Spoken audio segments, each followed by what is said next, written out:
Hi there. So a commenter left a question about ENTP-INFP relationship, yay or nay.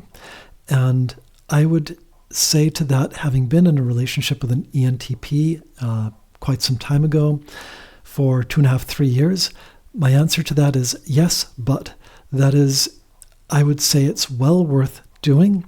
However, it is a volatile combination. And I would love to talk about the experience and the details of that experience and the context and all that. I realized I just can't. The reason for that being that this happened decades ago. People are remarried. They've got kids that were the age that we were when we had this relationship. And it just would be, at the very least, highly inappropriate. Even talking about the stupid decisions and big mistakes that I made would not really work because that would require context that I can't really go into for the same reasons. But what I can talk about is sort of the nature of how the relationship works in abstract. And what I can say is overall, I'd recommend it, even though it is volatile, even though it's likely to blow up and or turn into a dumpster fire. I think it's still worth it. And I do think also that if both parties are mature, it can be made to work. It's just a matter of recognizing the pitfalls and not falling into certain patterns that I think an INFP cognitive function set and an ENTP cognitive function set are more readily able to fall into. So when it's good, it's great. And that is the ENTP and INFP both having extroverted intuition. You're coming up with all sorts of ideas. The INFP is infusing that with meaning, with past experience. It's like you're developing your own relationship language and meanings, and then going out to the community and shared experiences. And it really becomes just a wonderful kind of backdrop for the ideas in the relationship and for play. And to this day, I'd say this is why I adore ENTPs so much. I think that ENTP-INFP, we're the ultimate playmates for each other. Just because the INFP brings in feeling and their any tool use, the ENTP brings in their rational thinking and any play for their dominant function. And so it just, it turns into just a lot of fun. And because of that, it is, when it's on, it is fantastic. And I would say to this day, the person with whom I had this relationship, we're still in touch. It's still lovely to interact. It's lovely to interact with host Eric at Talking with Famous People. He attracts a lot of INFPs, I think, simply because it's a place where they gather, because it's fun having that capability to mix in with any. Anyway, that's the good. What also is good then in the relationship is that the ENTP tends to want to more hold court about their ideas, the rationalization behind those ideas, and then using extroverted feeling to kind of have an impact on the social fabric. And being the other person in the relationship, you're kind of the recipient social fabric on which the rational ideas are like a palette to have an impact. So there's lots of these great ideas being thrown around. In the meantime, the INFP is supplying kind of that integrity and making sure that the ENTP is being taken care of and that their blind spot isn't being compromised. So it's sort of the, I kind of hate the word of like that relationship work or the emotional labor or whatever they call that. But there is an element of that the INFP is making sure that the ENTP's integrity is maintained, that their feelings are taken care of, that they're being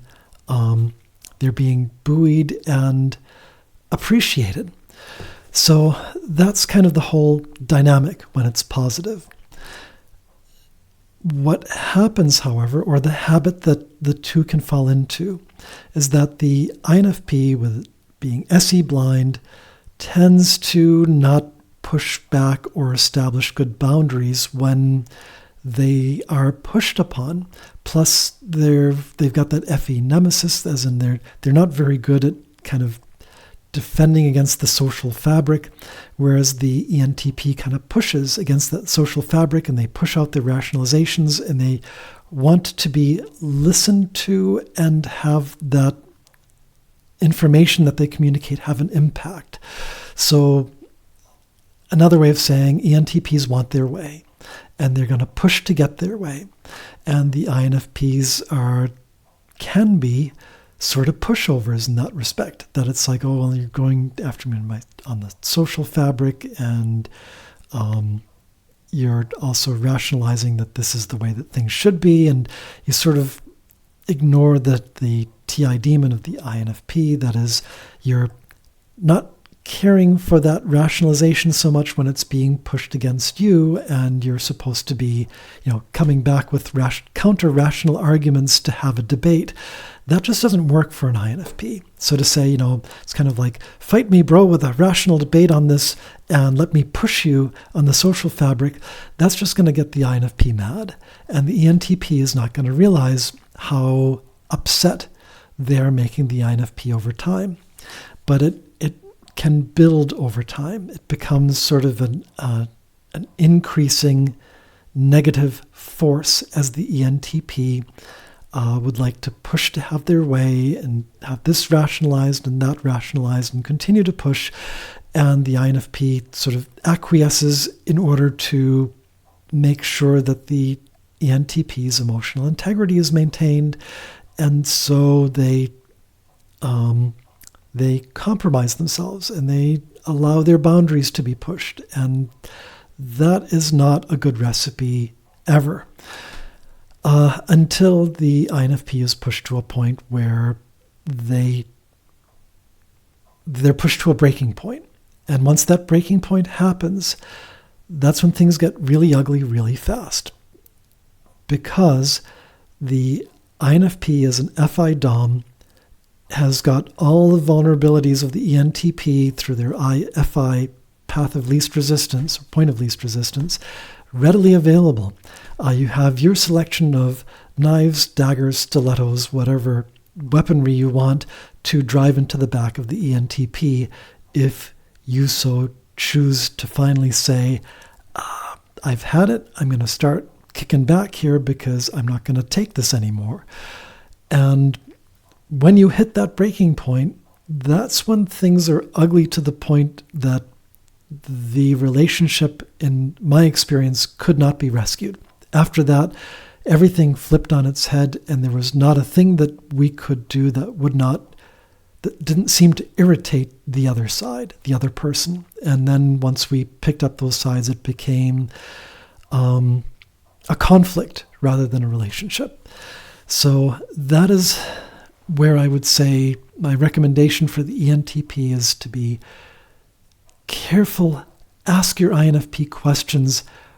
When they push back, please back off, or don't push them on the things that they may not have good rationale for. They may need you may just need to go out of their way to ask what it is they really need and do your best to fill those needs rather than assuming that you would know the best for the INFP. And even the INFP may be reticent because they know they want to try and be the best that they can for their ENTP and may fall down in this. And they don't want to fall down in this. So the ENTP kind of has to ask them and let them off the hook and exercise some care on the INFP side. The INFP's role is just plain to make sure that there are boundaries set and to communicate. Because if they go quiet, if they go aloof, then that tension and the negative is just going to build and build and build until the dam breaks, and then at that point it's all over. There's no more relationship. So that's where I do think ENTP, INFP are wonderful. And like I said, this relationship lasted for 2.5, 3 years. So it can be made to work for the long term.